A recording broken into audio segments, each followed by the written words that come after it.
Vigilante 8 is a vehicular combat video game developed by Luxoflux and published by Activision, originally released on the PlayStation in 1998.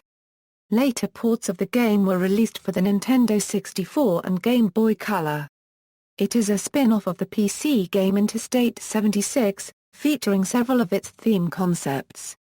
Gameplay: players do combat over a number of stages located all over the western United States, whether in story or arcade mode. Each stage has interactive features, such as ballistic missiles and launching Aurora planes for the Area 51 level.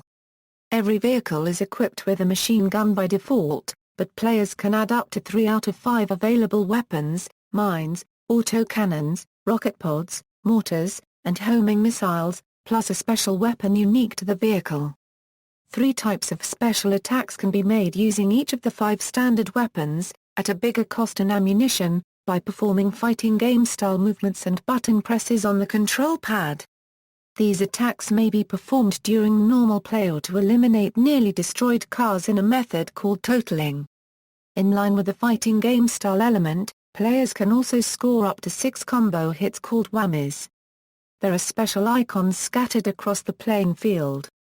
Wrenches repair damage and yellow zigzag lines temporarily jam the opponent's homing-based weapons. Certain objectives in story mode must be completed to help unlock the game's secret characters and stages. The game also offers players the option to play standard music CDs during a match. Plot: the game is set in an alternate 1975, where a global oil crisis occurs and the United States is on the verge of an economic breakdown.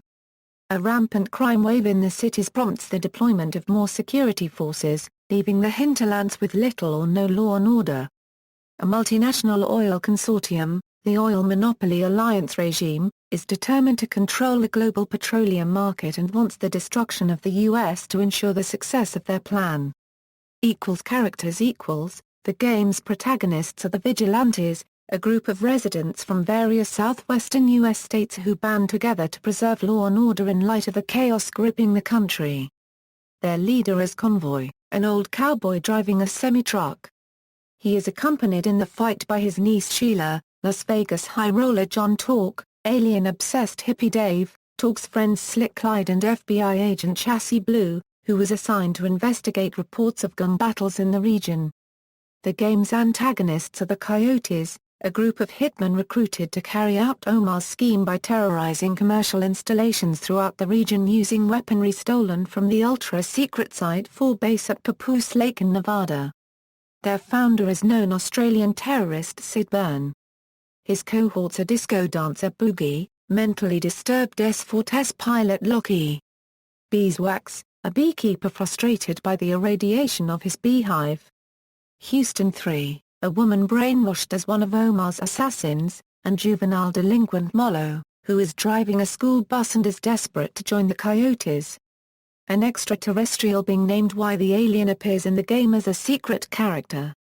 Ending: each character has his or her own ending, which is part of a bigger story. Mollo successfully passes the Coyotes' initiation, only to be mocked as he is made to wash Sid's car. Sid receives his payoff money from Omar for his services, but is left stranded in the middle of nowhere because he is out of gas. John Talk finds him and stashes him in his trunk. Houston breaks free of Omar's mind control and goes away with Convoy, who detaches the machine guns from his truck.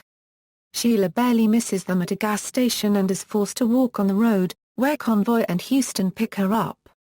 Clyde wears Houston's mind control armband out of curiosity and emerges as the Coyotes' new leader. Chassis Blue embarks on a Hollywood career, releasing her self-titled movie based on the adventures of the Vigilantes. An alien ship abducts Dave in the middle of the night, and he beats his alien host in a round of checkers. The police arrest Boogie and he is convicted on a number of charges. Beeswax is elated at having acquired 2 nuclear warheads, but dies when a stray bee lands on one warhead's fuse, triggering an explosion.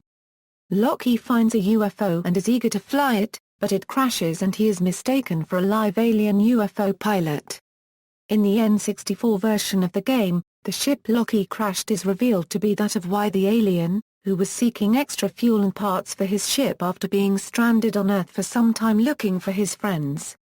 Development: Vigilante 8 was developed with a team of only 5 people: Peter Morawick, Adrian Stevens, David Goodrich, Jeremy Engelman, and Edward Toth.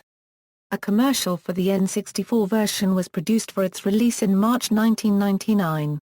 It shows a school bus dropping off children at school followed by game footage of the bus in combat.